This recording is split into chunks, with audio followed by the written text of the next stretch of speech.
All right, what's going on, everybody? Mike Lindsley back with you. 9 minutes with Mike Lindsley again here from the Phoenix Sports Restaurant. Really appreciate their sponsorship of the ML Sports Platter. Come here for lunch, come here for dinner after work, whatever the case may be. Enjoy a couple of cold brews. Watch all the games on TV, the races on TV as well. You can bet the Saratoga races every day but Tuesday. They've got all-you-can-eat specials at really great rates. They've got all-you-can-eat steak, all-you-can-eat boneless wings, all-you-can-eat spaghetti and meatballs as well. Their desserts are to die for. The bakery is amazing. You gotta get to the Phoenix Sports Restaurant. And then right next door, Phoenix OTB. And you can place your bets. What's today's topic with 9 minutes with Mike Lindsley here, IGTV, Facebook, and YouTube? I'll tell you, it is the Ryder Cup roster for the American team. And when you take a look at what's going on, especially after what happened this past weekend with Bryson DeChambeau, wow, what a great Northern Trust win that he had. His game is really, really good and strong right now. I think right now, with the two spots that you have open, it might be tough to keep him off the roster simply based upon the fact that he is the hot hand. I mean, he is one of the hot hands right now in American golf. If you look at the rankings, Brooks Koepka, Dustin Johnson, Justin Thomas, Patrick Reed, Bubba Watson, Jordan Spieth, Ricky Fowler, Webb Simpson. Who are the other two guys going to be? Is it going to be Mickelson and Tiger? Is it going to be Mickelson and DeChambeau? I can't imagine for 1 second, Tiger Woods getting left off this roster. I just can't imagine it. I mean, the story of him coming back alone is worth the price of admission. This latest go-around for the 42-year-old Woods has actually been really cool, too, from the standpoint that his peers are, like, overly excited that he's back and talking about how great he is to play with, talking about how, they're rooting for him to win another major, talking about how they play golf because of Tiger Woods. Those things are all, to me, enhancing signs for chemistry on a club. I think this team already has really great chemistry. When you look at Ricky Fowler, Jordan Spieth, Justin Thomas, those guys hang out all the time. Brooks Koepka's kind of a quiet, odd duck, but seems to be a pretty good, comfortable guy you can kind of put in to balance out all the personalities on the American roster. Patrick Reed's a little bit more outspoken, but we've seen that he gels with him, and we see that it doesn't matter sometimes how you act if you're making putts, which he did in the last Ryder Cup and helping beat the European team when he went head-to-head against Rory McIlroy. To me, the last two spots, I think, are going to go to Tiger Woods and I think Bryson DeChambeau. I just think after this past weekend, his ability to strike the ball, his approach shots, he's great off the tee. This is a very narrow golf course, by the way. Le Golf National, Le Golf National, depending on what country you're in, you pronounce it differently. But this is going to be a tight golf course in Paris, France. This is one of the tightest golf courses in all of Europe.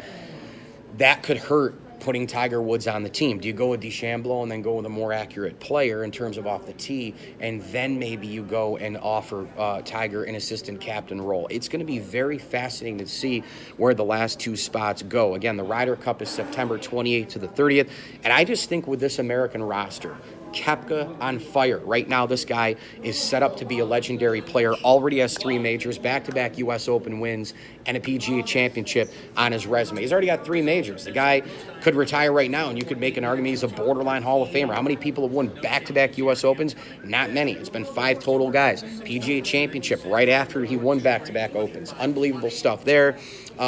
You've got Fowler, who is on the cusp of winning a major. He has been for the last 5-6 years. Justin Thomas, arguably when he's going, the best ball striker. Dustin Johnson, arguably the best player in all the world. Webb Simpson, you've got Bubba, you've got all these guys, Patrick Reed.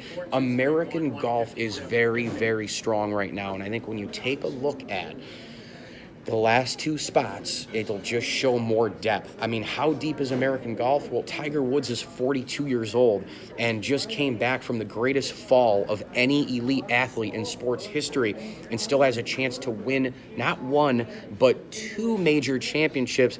And now he looks like he's set up for 2019 and 20 to win as well. So this is going to be a very, very interesting Ryder Cup. And I think we're set up based on America, based on Europe. You look at Rory against Reed, you look at Spieth, you look at the different players on the European roster.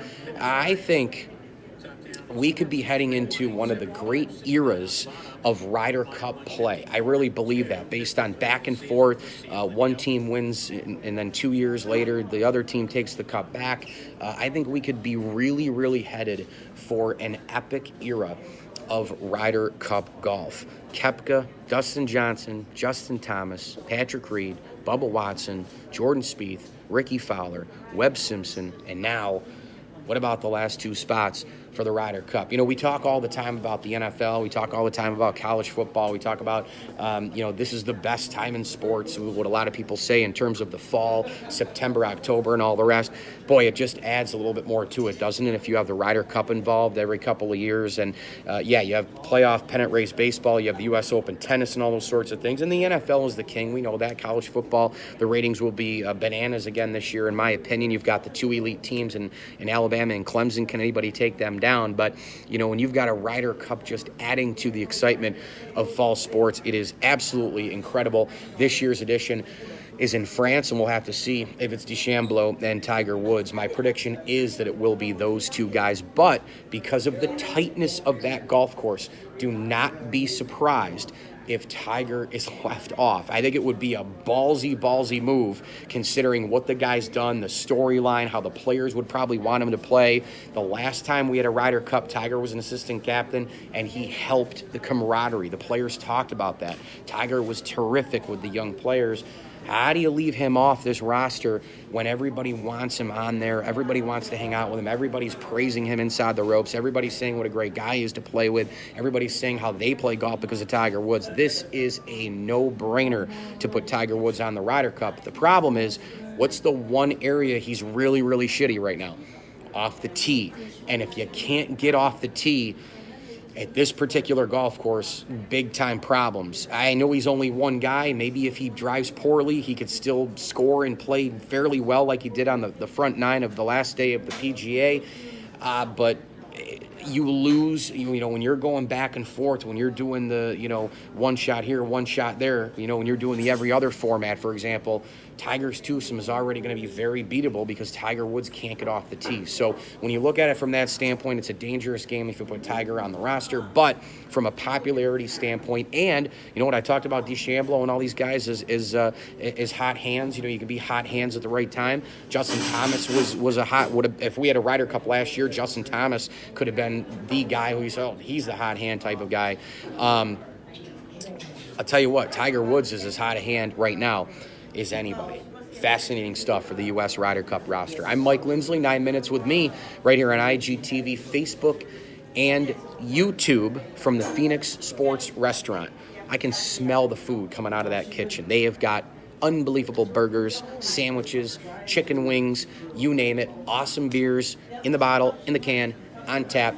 And oh, by the way, you want some all-you-can-eat specials? How about this? Boneless wings, all-you-can-eat steak, all-you-can-eat spaghetti and meatballs at some special rates. When you come here, you can grab lunch, you can grab dinner, you can watch the races, watch the games up on TV. You can actually get your own little booth with your own little screen, open up your betting magazine guide, and away you go, and try to win some money next door at the OTB as well. And or you can just sit in the restaurant, grab one of your little booths there, and grab the food and just sit and have a really good time. Bring a couple of buddies and all the rest. And we had a Kentucky Derby day here way back when. I did an event here a couple weeks ago with the Alabama Stakes and the Blue Jays-Yankees watch party.